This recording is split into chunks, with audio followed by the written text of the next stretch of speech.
हर हर महादेव। ओम नमः शिवाय। भक्तों, क्या आप जानते हैं कि एक ऐसा शिकारी भी था जिसने जीवन भर अनगिनत जीवों का वध किया, लेकिन एक ही रात में उसका भाग्य बदल गया। क्या आप विश्वास करेंगे कि बिना जाने, बिना किसी मंत्र के, बिना किसी विशेष पूजा के उसने भगवान शिव को ऐसा प्रसन्न कर दिया कि अगले जन्म में वही शिकारी एक महान धर्मात्मा राजा बन गया। आखिर उस रात ऐसा क्या हुआ था? क्या केवल भगवान शिव का नाम सुन लेने से भी जीवन बदल सकता है?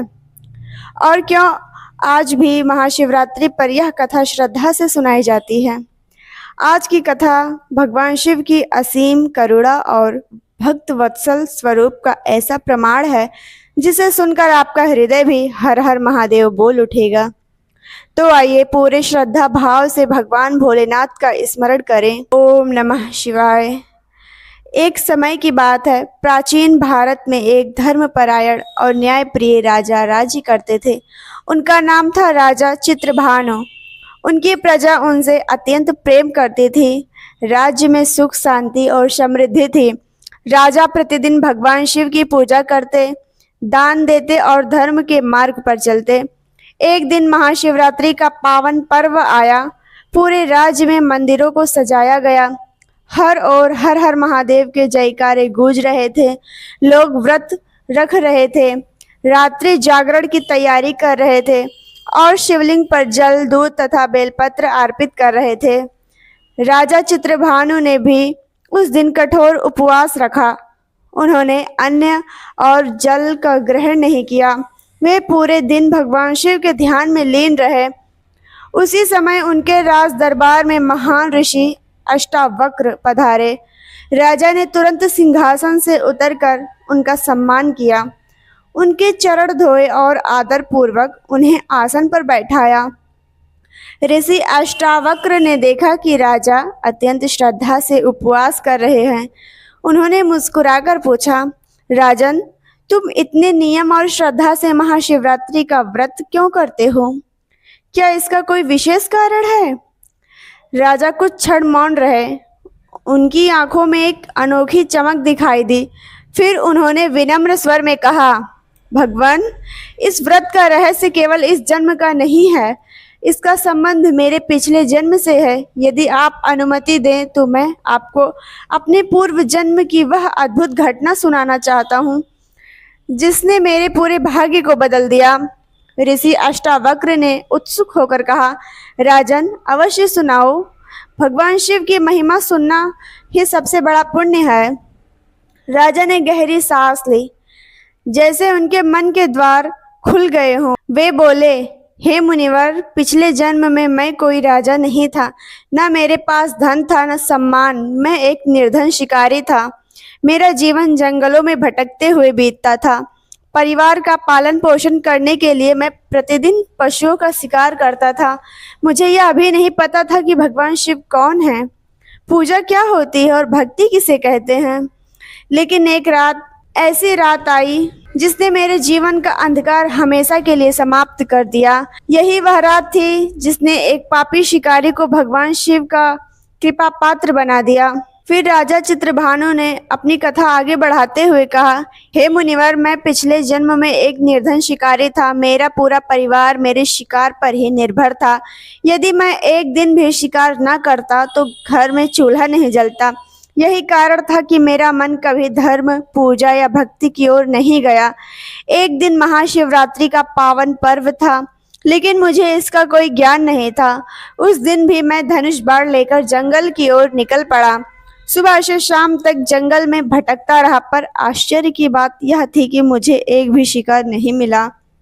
धीरे धीरे सूर्यास्त होने लगा। चारों ओर घना अंधकार फैल गया। जंगल में हिंसक पशुओं की आवाजें सुनाई देने लगी। शिकारी ने सोचा, यदि मैं आज खाली हाथ घर लौटा तो मेरे बच्चे भूखे सो जाएंगे। चाहे पूरी रात जंगल में रहना पड़े, मैं बिना शिकार किए वापस नहीं जाऊंगा। वह जंगल के भीतर और आगे बढ़ा। कुछ दूरी पर उसे एक शांत जलाशय दिखाई दिया। उसने सोचा, प्यासा पशु अवश्य पानी पीने आएगा, मैं यहीं प्रतीक्षा करता हूँ। जलाशय के पास एक विशाल बेल का वृक्ष था। शिकारी अपनी सुरक्षा के लिए उसी वृक्ष पर चढ़ गया। उसे यह बिल्कुल पता नहीं था कि उस बेल वृक्ष के नीचे स्वयं भगवान शिव का एक प्राचीन शिवलिंग स्थापित है, जो वर्षों से वनवासियों द्वारा पूजित था। रात गहराने लगी। भूख और प्यास से उसका शरीर कमजोर होने लगा, लेकिन वह वृक्ष से नीचे उतरने का साहस नहीं कर पा रहा था। हिंसक पशुओं का भय उसे वहीं बैठाए हुए था। समय बिताने के लिए वह बार बार बेल के पत्ते तोड़कर नीचे फेंकने लगा। उसे क्या पता था कि वे सभी पत्ते सीधे शिवलिंग पर गिर रहे हैं।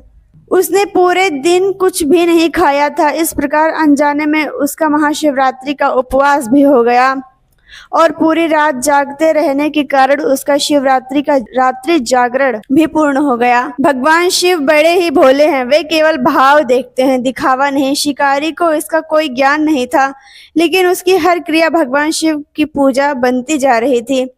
आधी रात बीत चुकी थी, तभी एक सुंदर हिरणी पानी पीने के लिए वहां आई। शिकारी ने तुरंत अपना धनुष उठाया और बाण चढ़ा लिया। जैसे ही वह बाण छोड़ने वाला था, धनुष की हलचल से कुछ और बेलपत्र टूटकर सीधे शिवलिंग पर गिरे। हिरणी ने ऊपर देखा और विनम्र स्वर में बोली, हे शिकारी, यदि तुम मुझे मारना ही चाहते हो तो पहले मुझे अपने छोटे छोटे बच्चों से मिलने की अनुमति दे दो। मैं उन्हें सुरक्षित स्थान पर छोड़कर अवश्य लौट आऊंगी। मैं तुम्हें वचन देती हूँ। शिकारी हंस पड़ा। मृत्यु के मुख से वापस लौटता है? मैं तुम्हारी बात पर विश्वास कैसे करूं? उस हिरणी ने उत्तर दिया, सत्य ही मेरा धर्म है। यदि मैं अपना वचन तोड़ दूं तो मुझे उसी पाप का भागी बनाना जो भगवान शिव की शरण में आकर भी झूठ बोलने वाले को मिलता है। हिरणी के इन शब्दों ने शिकारी के कठोर हृदय को पहले स्पर्श किया। कुछ क्षण सोचने के बाद उसने कहा, ठीक है, मैं तुम्हें जाने देता हूँ, लेकिन यदि तुम वापस नहीं आई तो फिर कभी किसी पशु पर दया नहीं करूंगा। हिरणी ने भगवान शिव को प्रणाम किया और जंगल की ओर चली गई। शिकारी फिर से बेल के वृक्ष पर बैठ गया। भूख बढ़ती जा रही थी, आंखों में नींद थी, लेकिन भय के कारण वह सो नहीं सका। समय समय पर वह फिर बेलपत्र तोड़कर नीचे गिराता रहा। उसे बिल्कुल भी आभास नहीं था कि उसकी यह पूरी रात भगवान शिव की आराधना में बीत रही है। लेकिन क्या वह हिरणी अपना वचन निभाकर वापस आएगी? यदि वह लौट आई तो क्या शिकारी उसे मार देगा और भगवान शिव कब प्रकट होंगे? तो आइए जानते हैं। तब राजा चित्रभानु ने ऋषि अष्टावक्र से आगे कहा, हे मुनिवर, रात अभी समाप्त नहीं हुई थी। मैं उसी बेल के वृक्ष पर बैठा हुआ था। भूख और प्यास से मेरा शरीर टूट रहा था, लेकिन मैं शिकार की प्रतीक्षा कर रहा था। कुछ समय बाद वही हिरणी वापस आई। उसके साथ उसका पति और छोटे छोटे शावक भी थे। शिकारी को यह देखकर आश्चर्यचकित रह गया। हिरणी ने शांत स्वर में कहा, हे शिकारी, मैं अपना वचन निभाने के लिए लौट आई हूँ। मैंने अपने बच्चों को सुरक्षित कर दिया है। अब तुम निसंकोच अपना शिकार कर सकते हो। इतने में हिरण आगे बढ़ा और बोला, यदि मेरी पत्नी का वध होगा तो मैं उसके बिना जीवित नहीं रह सकता। पहले मुझे मार दो। तभी उनके छोटे छोटे शावक भी आगे आ गए और बोले, यदि हमारे माता पिता नहीं रहेंगे तो हम भी किसके सहारे जीवित रहेंगे? हमें भी उनके साथ ही मार दीजिए। यह दृश्य देखकर शिकारी के हाथ कांपने लगे। उसके जीवन में पहली बार करुणा जाग उठी। उसने मन ही मन सोचा, मैं तो इन निरीह प्राणियों को केवल अपने स्वार्थ के लिए मारता रहा, लेकिन आज ये अपने वचन और अपने परिवार के लिए स्वयं मृत्यु के सामने खड़े हैं। इनका प्रेम और सत्य मेरे जीवन से कहीं महान है। उसकी आंखों से आंसू बहने लगे। उसी क्षण उसके हाथ से धनुष टूटकर नीचे गिर गया। फिर कुछ बेलपत्र भी टूटकर सीधे शिवलिंग पर गिरे। यह महाशिवरात्रि का अंतिम प्रहर था।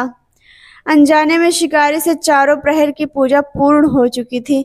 उसने पूरे दिन उपवास किया, पूरी रात जागरण किया, बार बार बेलपत्र शिवलिंग पर अर्पित किए और उसके हृदय में दया का भाव भी जाग गया। तभी पूरा वन एक दिव्य प्रकाश से भर उठा। चारों ओर ओम नमः शिवाय की दिव्य ध्वनि गूंजने लगी। उस तेज प्रकाश के मध्य भगवान शिव अपने दिव्य स्वरूप में प्रकट हुए। उनके साथ माता पार्वती और शिवगण भी उपस्थित थे। भगवान शिव ने मुस्कुराकर कहा, वत्स, तुमने मुझे सच्चे भाव से प्रसन्न किया है। शिकारी घबरा गया। वह भगवान के चरणों में गिर पड़ा और बोला, प्रभु, मैंने तो कभी आपकी पूजा नहीं की। मैं तो जीवन भर पाप करता रहा। मुझ जैसे पापी पर आपकी कृपा कैसे हो सकती है? भगवान शिव ने प्रेम पूर्वक कहा, हे वत्स, मैं केवल बाहरी कर्म नहीं, हृदय का भाव देखता हूँ। आज तुमने अनजाने में मेरा व्रत किया, पूरी रात जागरण किया, बेलपत्र अर्पित किए और सबसे बड़ी बात, तुम्हारे हृदय में दया का जन्म हुआ। जिस हृदय में दया आ जाती है वहाँ मैं स्वयं निवास करता हूँ। आज से तुम्हारे सारे पाप नष्ट हो गए। भगवान शिव के आशीर्वाद से वह शिकारी दिव्य लोकों का अधिकारी बना। समय आने पर उसने नया जन्म लिया और उसी जन्म में वह एक महान धर्मात्मा और न्यायप्रिय राजा बना, राजा चित्रभानु। राजा ने ऋषि अष्टावक्र से कहा, भगवान, यही कारण है कि मैं प्रत्येक महाशिवरात्रि पर श्रद्धा और भक्ति से भगवान शिव का व्रत करता हूँ। मैं कभी नहीं भूल सकता कि भोलेनाथ ने एक पापी शिकारी पर भी अपनी असीम कृपा बरसाई थी। राजा की यह बात सुनकर ऋषि अष्टावक्र अत्यंत प्रसन्न हुए। उन्होंने कहा, धन्य है भगवान शिव, जो केवल प्रेम और सच्चे भाव से ही प्रसन्न हो जाते हैं। उनका द्वार किसी के लिए बंद नहीं है। प्रिय भक्तों, इस कथा से हमें 3 महान शिक्षाएं मिलती हैं। पहली, भगवान शिव भाव के भूखे हैं, दिखावे के नहीं। दूसरी, सच्ची करुणा और दया मनुष्य के सबसे बड़े आभूषण हैं।